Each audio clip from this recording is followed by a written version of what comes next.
You'll love the new senior home. It has bingo nights, my daughter-in-law said with a smirk. The very next morning, I was gone. On the kitchen table, I left a letter that read, "Power of attorney revoked." An hour later, her phone wouldn't stop ringing, and the keys she thought were hers no longer worked. She thought she controlled me. She was wrong. Before we start, make sure to subscribe to the channel and tell me in the comments where you're watching from. My name is Margaret Collins. I am 72 years old, and for most of my life, I've been proud of how independent I am. I raised my son David with my late husband Robert in the home we built together. Every corner of that house holds memories of birthdays, holidays, and ordinary days filled with love. After Robert passed, the house became even more precious to me. It was the place where I still felt him beside me. I'm not frail. I cook, I clean, I garden, and I even drive myself to the store when I need to. I like my quiet routines, and I enjoy living life my way. But lately, my daughter-in-law, Stephanie, has been pushing me into a corner. She acts as if I'm incapable of making my own decisions. She speaks to me with a smile, but her words carry the sting of control. At family dinners, Stephanie often talks over me. "Margaret, you shouldn't be living alone. You need care, structure. A senior home would be perfect for you." She says it like she's doing me a favor, but her tone makes it sound like an order. David, my son, sits quietly beside her, avoiding conflict. I can see in his eyes that he feels trapped between his wife and me, but his silence hurts just the same. Then there's Emily, my granddaughter. She's 16, and she sees more than people give her credit for. Sometimes she'll slip her hand into mine at the table and whisper, "Don't listen to Mom, Grandma. You're fine." Her kindness gives me strength, even when I feel like everyone else is against me. The problem became clear one evening, when Stephanie brought brochures for senior homes and slid them across the table like a dealer passing cards. She grinned and said, "Look at this one, Margaret. They have bingo nights and arts and crafts. Doesn't that sound fun?" The way she said it made my skin crawl, as if I were a child who couldn't decide for herself. That night, as I cleared the dishes, I overheard her on the phone. Her voice was low, but sharp. "Once she's moved, we can finally put the house on the market. That place is worth a fortune." My heart sank. This wasn't about my health or my happiness. It was about money. My home, the place Robert and I worked for our whole lives, was nothing more than a prize to her. I tried to sleep that night, but my mind raced. Years ago, after Robert died, I had trusted David and Stephanie with power of attorney, thinking it would make things easier if I ever got sick. At the time, it seemed harmless, just a precaution. But now I realized what a mistake that had been. That piece of paper gave them control, and Stephanie was ready to use it to push me out of my own life. I felt trapped, invisible, and angry. But I also knew one thing: I wasn't powerless. Not yet. The tension in my home grew thicker with each passing week. What once felt like my safe haven was slowly becoming a place where I felt cornered. Stephanie had started treating my house as if it were already hers. She made little comments about what she would change, pointing at the curtains and saying, "These are so dated," or at my dining table and murmuring, "This would sell well at an estate sale." Each remark chipped away at me, not because of the objects themselves, but because of what they represented. My life, my memories, my home. One evening, she arrived with David and Emily for dinner. I had cooked roast chicken with vegetables, the way Robert used to like it. As I set the food on the table, Stephanie pulled out another glossy brochure from her purse and placed it directly in front of my plate. "Margaret," she said brightly, "this new senior community is opening next month. It has a fitness center, a garden, and of course, bingo nights.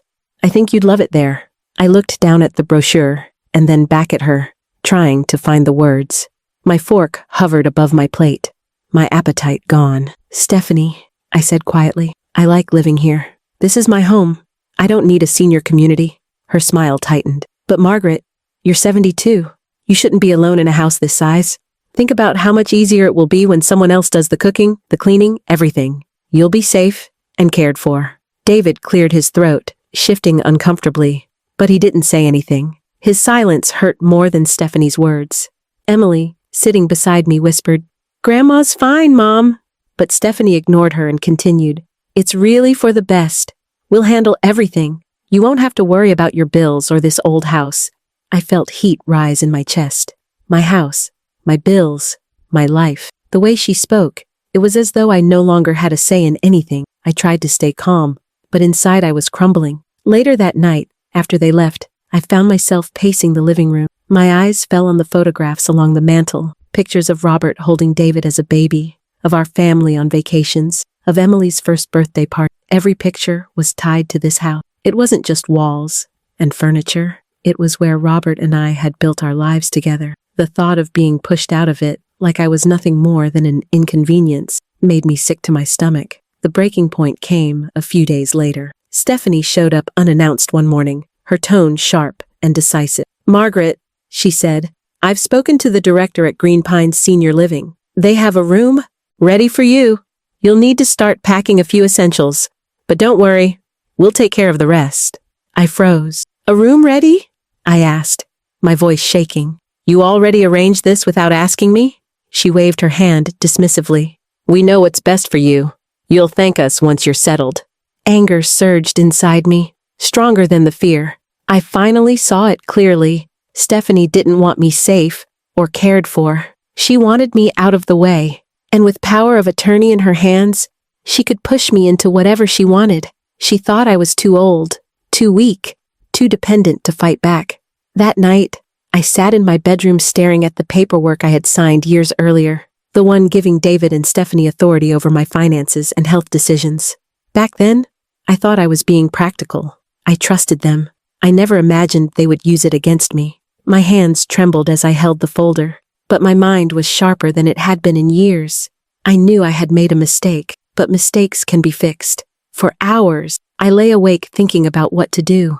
Every time I closed my eyes, I heard Stephanie's voice mocking me with those brochures, telling me about bingo nights, as if that's all my life had boiled down to. And then, I thought of Robert. He would never forgive me if I gave in without a fight. He used to tell me, "Margaret, you are stronger than you think." I clung to those words like a lifeline. By the time the sun rose, my decision was clear. I couldn't sit quietly anymore. I couldn't let them push me into a corner. If Stephanie thought she had complete control, she was about to learn she was wrong. The next morning, I woke with determination burning inside. For too long, I had let Stephanie's voice drown out my own, but I wasn't powerless, and I wasn't about to let my life be signed away. After breakfast, I went to the drawer in the study where Robert used to keep important. I pulled out an old business card with the name Mr. Hendricks, printed in neat letters. He had been our lawyer for decades, and had guided Robert and me through everything from buying our house to planning our wills. If anyone could help me now,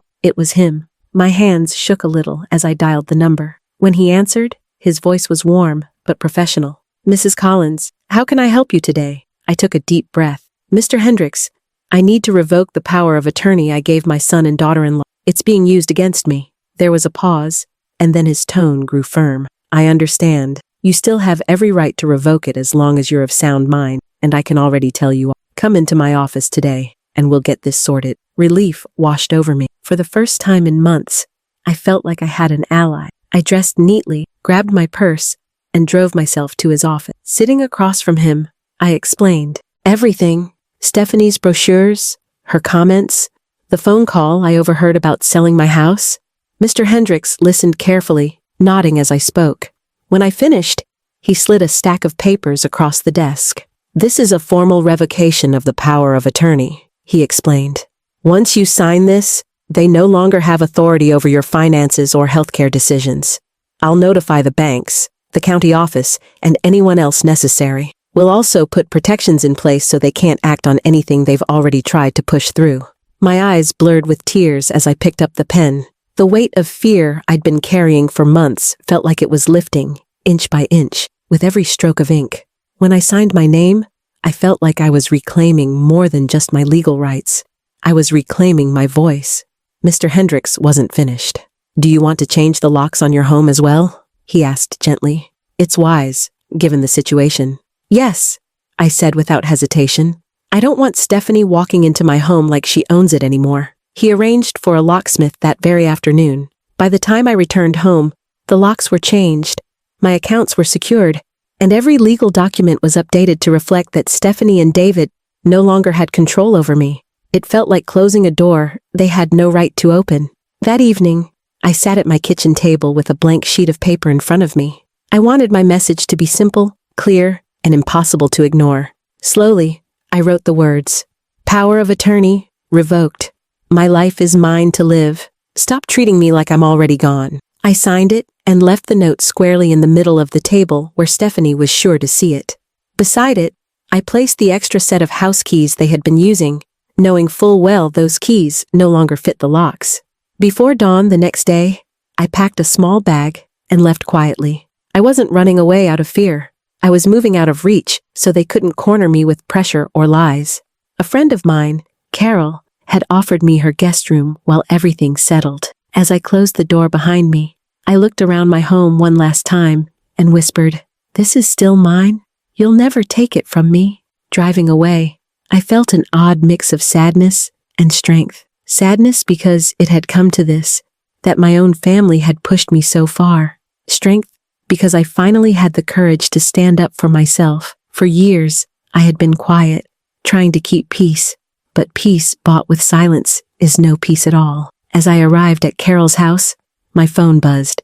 I turned it over, saw Stephanie's name flash across the screen, and let it ring. Soon, she would find the letter. Soon, the calls would begin. And for the first time, I was ready. Stephanie woke up later than usual that morning, the sunlight pouring through the blinds of my house as if it belonged to her. She had grown too comfortable walking into my kitchen, brewing coffee in my coffee maker, and helping herself to my pantry. David followed behind her, half-dressed for work, flipping through his phone. Emily sat quietly at the table, pushing cereal around in her bowl, her eyes already wary of her mother's mood. Stephanie reached for her coffee mug when she noticed the folded paper on the center of the table. The keys beside it caught her attention first. She frowned, picking them up, turning them in her hand. "Why would she leave these here?" she muttered. Then she unfolded the note, her face drained of color as she read the words. Power of attorney, revoked. My life is mine to live. Stop treating me like I'm already gone. "What is this?" she snapped, her voice sharp enough to make David look up from his phone. David took the note from her hands and scanned it. His jaw tightened. "She revoked it? When did she do this?" Stephanie's eyes narrowed. "That's not possible. She can't just—" Her words cut off when her phone rang loudly on the counter. She grabbed it, annoyance flashing across her face. "Hello?" Her expression shifted instantly from irritation to panic.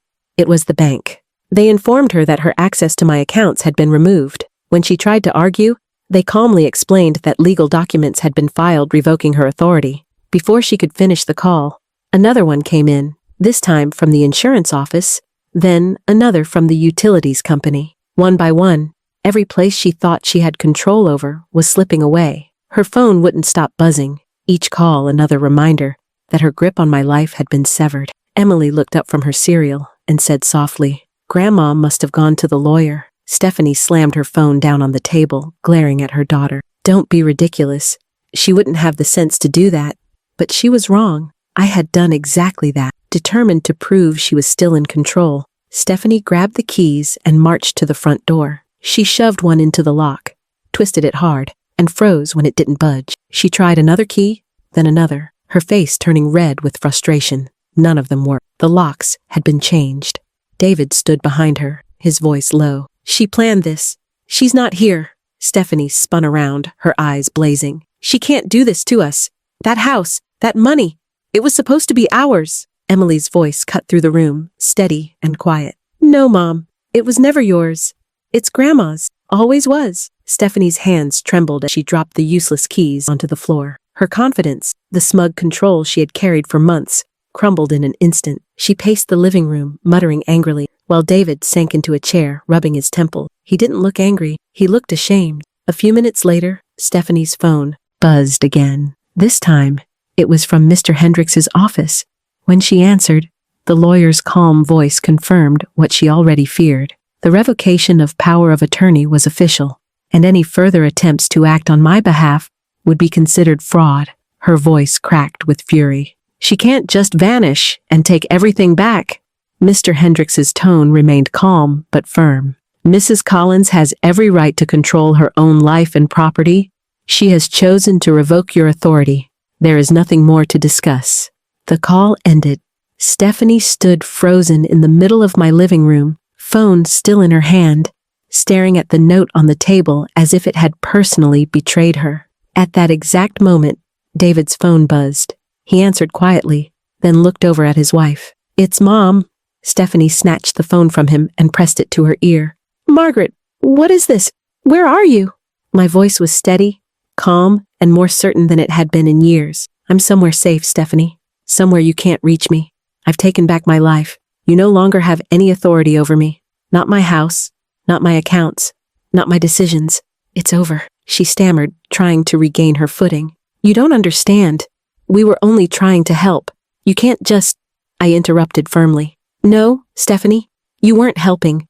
You were planning to control me, to take what doesn't belong to you.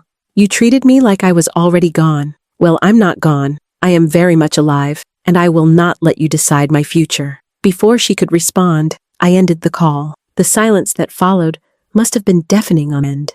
For Stephanie, it was the moment everything unraveled. The house, the money, the control, none of it was hers anymore. All that remained was the truth she could no longer avoid. She had underestimated me. The hours after that phone call felt strangely peaceful. For months, I had lived with a knot of anxiety in my chest, afraid of what Stephanie might do with the authority I had handed her. But now, that knot was gone. I no longer felt like a guest in my own life. I had reclaimed control, and with it came a sense of freedom I hadn't felt in years. From my friend Carol's guest room, I sat by the window with a cup of tea, watching the leaves drift down from her maple tree. The world outside felt calm, even as I imagined the storm brewing back at my house. Stephanie was probably still pacing, ranting, and blaming everyone but herself. David was likely caught in the middle, torn between his wife's anger and the reality of what his mother had done. And Emily, sweet Emily, was the only one I trusted to understand. That evening, Emily called me from her room. Her voice was hushed, as if she didn't want her parents to overhear. "Grandma," she whispered, "I'm so proud of you." Mom was furious, but I couldn't stop smiling. "You showed her you're stronger than she thinks." Her words warmed me more than the tea in my hands. "Thank you, sweetheart," I told her. "It wasn't easy, but sometimes you have to remind people that age doesn't make you powerless. It makes you wiser." Emily giggled softly. "I knew you'd never let her win. Grandpa would have been proud too." Tears pricked my eyes at the mention of Robert. I imagined him sitting across from me, smiling in that quiet, knowing way he always had. He used to say, "Margaret, you may be gentle, but you're not weak." Now, I believed him. In the days that followed, the silence from David and Stephanie spoke volumes. David eventually sent a message, short and hesitant. "I'm sorry, Mom. I should have defended you more." I read it over and over again, torn between hurt and relief. I didn't reply right away. Forgiveness would come, but not instantly. Wounds take time to heal, especially when they're carved by those closest to you. Stephanie, on the other hand, stayed silent. No apologies, no attempts at reconciliation. Her pride was too strong, or maybe she knew she had gone too far to fix things easily. But that didn't matter anymore. She no longer held the keys to my home, my finances, or my future. Her silence was no longer a threat. It was freedom. Meanwhile, I returned to my routines. I watered my plants, baked bread, and took morning walks through the neighborhood. Neighbors stopped to chat, remarking how lively I seemed. And I realized they were right. I wasn't carrying the invisible weight of someone else's control anymore. Every step I took was mine alone. The house felt different too. When I returned after staying with Carol, I walked through the front door with a new sense of pride. My locks, my keys, my space. I stood in the living room, looking at the photographs on the mantel, and whispered, "We did it, Robert." I kept our home safe, but beyond the relief and peace, there was also a lesson I wanted Emily, and anyone else who might listen, to carry forward. People often think age means weakness. They think wrinkles and gray hair mean you've lost your voice. But what I learned is that age can give you clarity. You've lived long enough to see through lies, long enough to know when someone is trying to take advantage of you. And if you're brave enough to stand up, even in your later years, your voice can still change everything. My daughter-in-law thought she could treat me like I was already gone. She thought bingo nights and brochures would distract me, while she reached for the life Robert and I had built. But she forgot one simple truth. I am still here. I am still capable. and I refuse to be erased from my own story. So now, when I sit with Emily in the garden or share tea with friends, I feel proud, not just for protecting my home, but for proving to myself that I could still fight for what mattered. If there's one thing I want others to take from my story, it's this. Never let anyone convince you that your life isn't your own to live. Before you go, if this story inspired you, please subscribe to my channel and tell me in the comments where you're watching from. I'd love to know your thoughts.